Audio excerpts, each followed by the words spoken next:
Hello and welcome to this edition of the Time with Hime podcast. I'm your host, Lynn Cordes, joined by Superintendent Hime.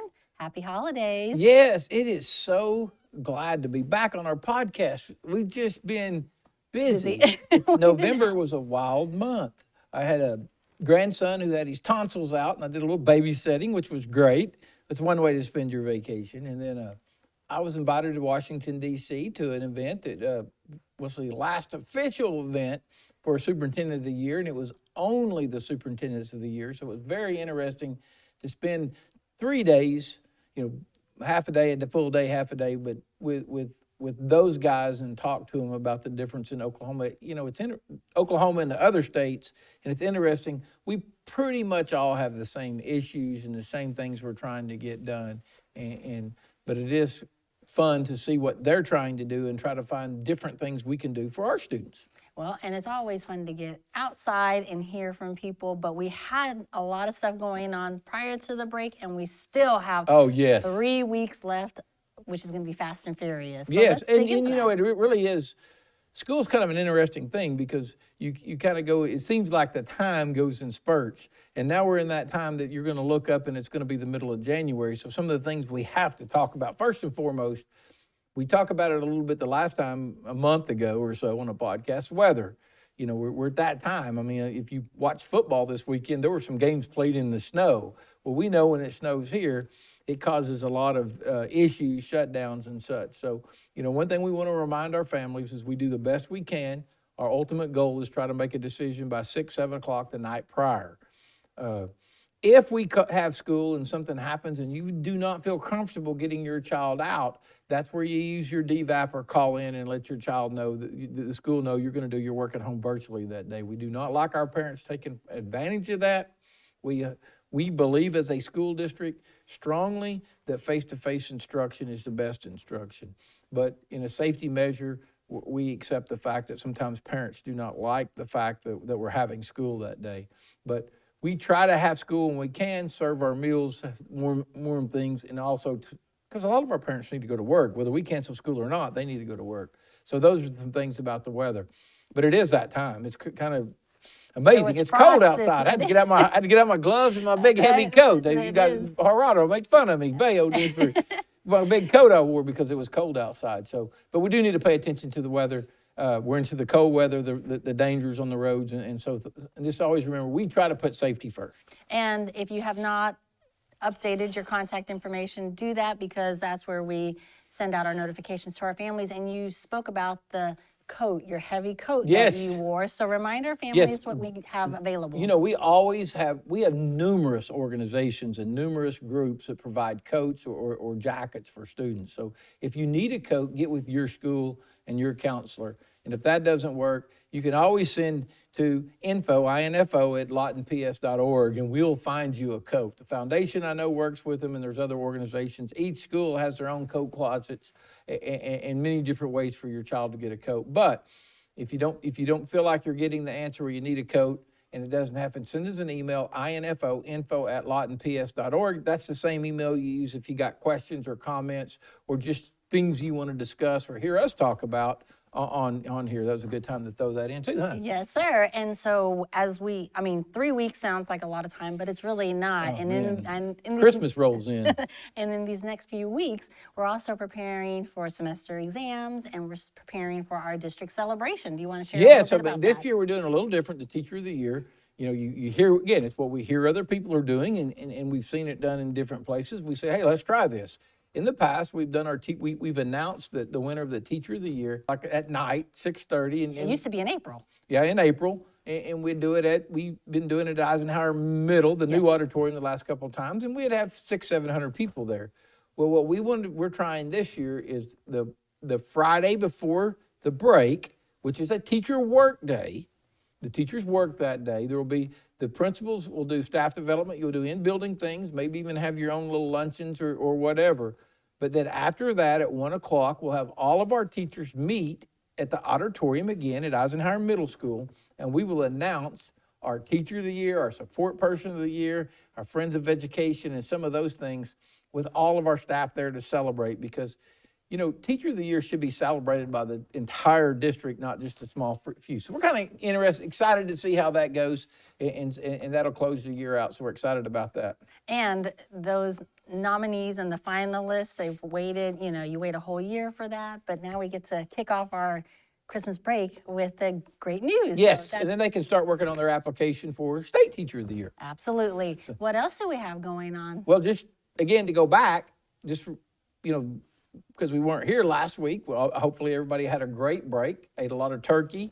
We also got our bonus checks last week, so all of our teachers and support people, very appreciative of getting it, and I've heard great things, and thanks again to our Board of Education for taking that a step and allowing us to give those bonuses. So moving into December, and the first thing you got to start thinking, okay, semester test, that means it's the end of that semester, we're starting a new semester. What happens when we start the new year? One, a lot of parents, it's never too quick to start talking about, what am I going to do? Enrollment. We're looking at things we're learning from other schools. One thing we're going to do this year is we're going to have an enrollment fair. So pay attention to that. Those dates are pretty well set, but it'll be an enrollment fair where you'll be able to come as a parent, where the students will go, and you'll be able to walk through and look at some of the things we're going to do. You know, because one thing we're really going to work hard on and move toward is workforce development. Because we talk a lot when you live in a military community, when you talk about the 3 E's, and we don't ever want to enrolled, enlisted, or employed.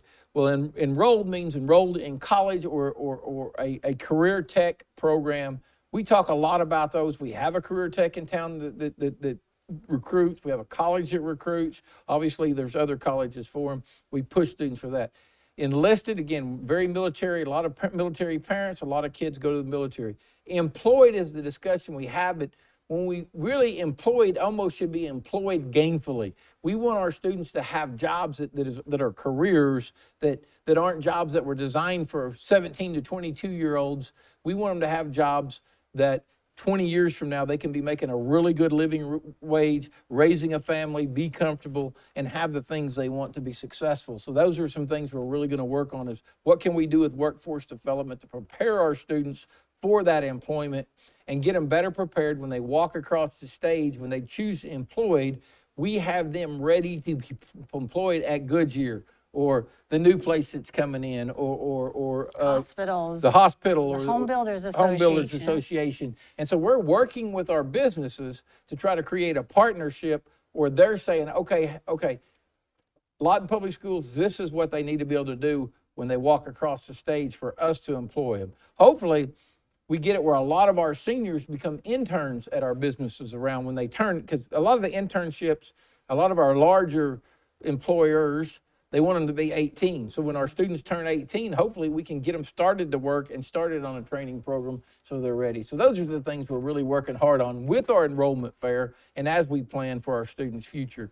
Even if you're in 7th or 8th grade, as a parent, you need to start talking about it. I know you have a daughter that's a freshman. Yeah. So you got a lot of decisions to make. She can start concurrent next year. Do you want her in concurrent? You know, yes. Does she stay in biomed? You know, again, the career tech has both sides of the career tech now. Career tech's not even anything like it was when I went to school. It was more of a vo-tech where they taught you how to weld or build something. But now it's got AP classes and biomed and teacher prep classes and certain things. So there's just a lot there. And our goal is twofold. One, we want to make sure we offer our students anything they could get at any other school. We want to make sure there's not an opportunity out there. So if there's something a student wants and they don't feel like we offer it, let us know and we'll try to find a way to offer it. Two, we want to make sure everyone knows what we offer. You know, sometimes communication's really hard and people don't understand. You know, I saw an article about AP classes offered, and it said one high school only offered 17 and one offered 39 or something like that in our community. Well, we offer all AP classes at every high school, and we try to find a way. That's just the number of AP classes that high school had students enrolled in. But if your child goes to MacArthur or Lawton High or Eisenhower and they say, we don't have this class, they're not communicating. We do have it. That's the purpose of the Life Ready Center. That's the purpose of our transportation, is to make sure we offer all the opportunities we can offer and destroy those roadblocks. Well, and we have new pathways that we're working on as well with Every the day. Ag Mech shop. We have culinary classes now. Yes. There's so many things. We're just trying to add anything we can add. And it's helping, and that's why the enrollment fair is crucial, because that's where students and families will see what those courses look like in their pathway as they move forward with their career. And let's make sure everybody understands, because one of the things you hear a lot, and even when I was in Washington, D.C., I heard it from people. I had meetings this week. But over the break, I went to Stillwater and met with the state career tech director. So when you have that mentality of, okay, concurrent, AP, you come to the LRC, the high school experience. We don't want to do away with the high school experience, because it's the one thing a lot of people look back and they liked. The high school, we don't want to take, well, we're working hard to balance that. We want to create all these opportunities for our students, but keep the high school experience. It's one reason why we never, the LRC does not have an enrollment code. There is no, it is not a building of its own. It is a shared building that all 3 high schools get to share. But every student at the LRC is an Eagle, a Wolverine, or a Highlander, every one of them. So we are going to work hard to balance giving those opportunities, preparing for students for life after graduation or being life ready, but also continuing to protect the high school experience as much as we can. Absolutely. More to come about all of that information as we move forward in our semester. And Mr. Hime, what kind of celebrations do we have? Well, I know we had the National Honor Choir. Yes. And then we had students. six students who made that, the 2024, what is it, the OAKE Yes, National sir. Honor Choir. So we're excited about that. Always great when our arts do well. I always tell everybody, if you say, okay, what's the one part you probably don't understand? When it gets to music, it's not my strength, but I really love it. I really get excited when our kids do well and our bands do well, and it's exciting to see what we're doing across the board in this district, how many opportunities we have in those extracurriculars. And there'll be a lot more that is shared on our social media. If you haven't already liked and subscribed to our YouTube and those social media platforms, we suggest they do, because there's so much out there that we can't fit it all on the podcast, or you'd be here another 20 minutes. And you know, if you look for all those things, and sometimes it's like, it's lawtonps.org. That's it. Type in your Google browser or your Safari browser, lawtonps.org.